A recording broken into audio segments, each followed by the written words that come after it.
Well, nice to see you're doing well, or at the very least, eating well. What's that for? I mean, you didn't think after everything I would just leave you out here alone, did you? You'd hoped. Well, alright, and here I thought we were starting to get along. I mean, I even came out here to check up on you, see how this new life's been treating you. How is it treating you, by the way?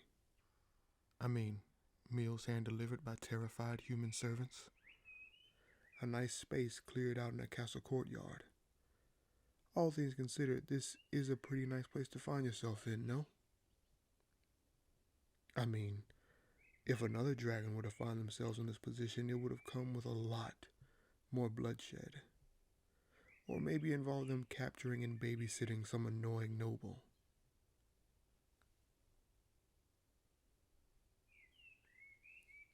It was the other way around in your case. Wow, you really know how to hurt my feelings. Even though, technically speaking, I wasn't actually a noble. But regardless of how you've ended up here and my status at the time of us coming here, even you can't deny this is an enviable position to find yourself in. Yet, now that I'm looking at your face for the first time since ending my the previous king's life, you look like you'd rather be anywhere else.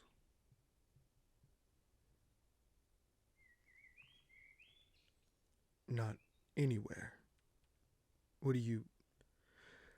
Ah, yes, well, I guess just being back in your lair would be more preferable to you, but here we are. But, all things considered, you must be doing well enough. I mean, I haven't heard of any of those assigned to tend to you going missing or being found burnt to a crisp. In fact, the only member of the staff we've lost assigned to you left out of fear of you and not so much anything you actively did. So, replacing them will be easy, but I digress. Also, thank you for not doing anything to them, so far at least. The less reason we can give the nobles to cause trouble in these meetings I'm being forced to attend, the better. Yes, I'm aware that you don't care what political backlash I face because of your actions, and that your disdain and disinterest in the politics of man is well noted. In truth, it's something you and I have in common. I mean, while checking on you was the main reason I came to the courtyard, I also just needed some peace. And at this current moment, you are the only entity in this kingdom I can tolerate being around. And thankfully, you come with the added bonus that unless people have to, they tend to avoid the courtyard.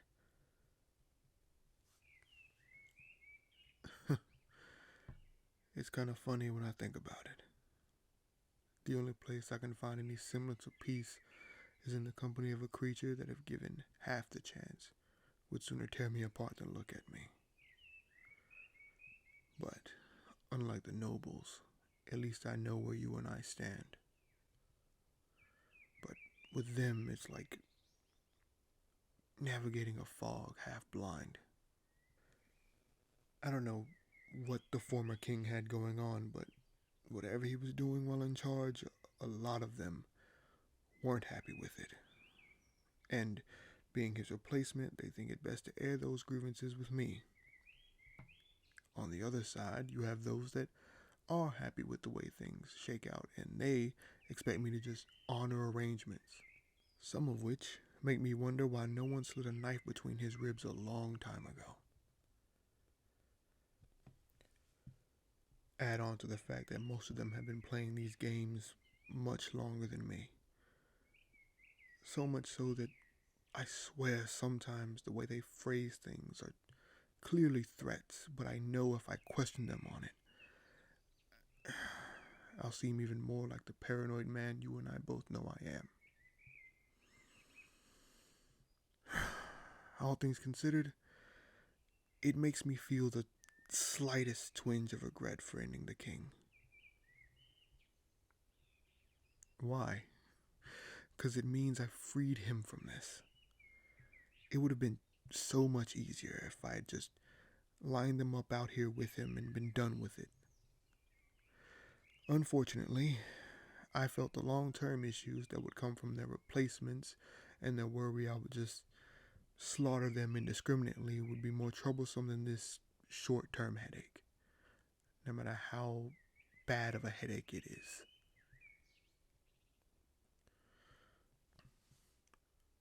So for now, it's best to keep my eye on them, see who can be, well, not trusted, but at least find the ones least likely to be a threat and therefore the most useful. I just wish these vipers weren't so good at hiding their fangs.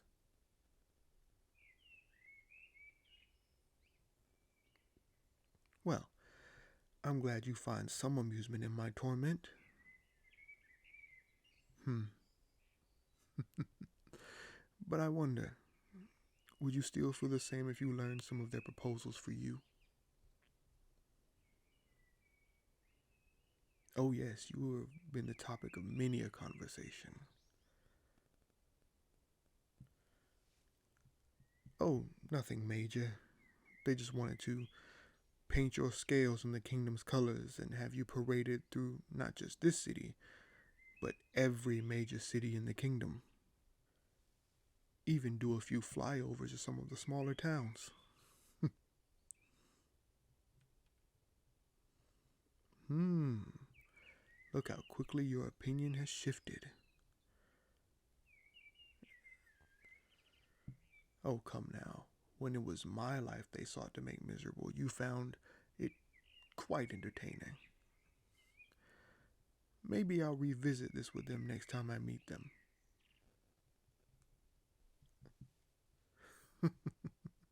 Okay. Relax. I'm only joking. I may be willing to placate them on some matters, but I have to draw a line somewhere. And doing so actually came with an added bonus. At least some of the nobles were won over by my adamant defense of your pride.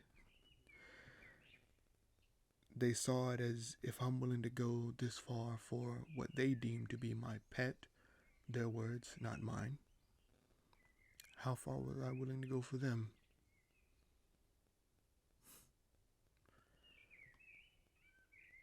Now, the sooner the others can either fall in line or reveal who they truly are, all of this will be so much simpler. In all honesty, if I didn't have to worry about my influence on you being worn thin, I'd just bind them all. But if I had to choose between the calamity and a group of people who've lived their lives off the work of their forefathers or fortunate marriages, well, I know where to gamble my coin. I just wish trying to get them to follow me the old fashioned way didn't take so long. The sooner I can get them to rally behind me, the sooner I can keep my promise that I made you.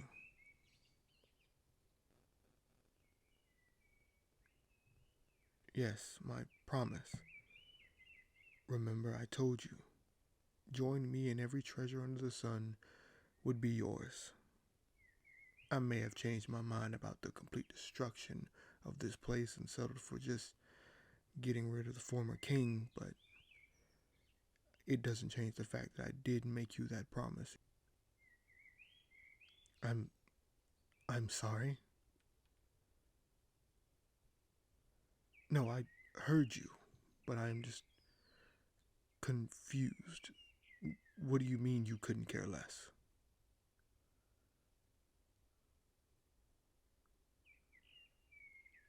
Why would you care at all? Well, you're a dragon, and I offered you treasure, and you say you couldn't care less. I'm just. Forgive me, but I find that hard to believe. It doesn't matter what I believe. Well, I guess that's fair. But, alright then. So, other than the obvious, what do you want from me?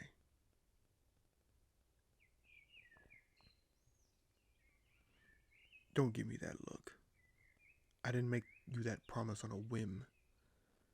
It was meant to compensate you in some way for all of this. And if you're saying you don't want the treasure, well, for one, it makes me needing to play these games with these nobles a little less of a priority. But more relevant, I need to know what you want from me. What's with the look? If you can't be bothered with the treasure, I need to find something for you. Like I said, I didn't make that promise on a whim. Come now, there has to be something I can do for you. What you want is beyond my power to give. That's a bold claim. But what do you mean? Even the greatest of mages couldn't give you what you seek. What are you... Your Highness, Lady Camilla is here to see you. She's requesting an audience. Well, that's odd. Of all the nobles, she's the one I have the hardest time getting a read on. Well, best to see what she wants. I enjoyed our time here, Calamity. It was a welcomed, if all too brief, distraction. I hope we can do it again soon. Oh, and about what you want being beyond my power to give you. What is it? If I may ask. I won't truly know if I don't know what it is.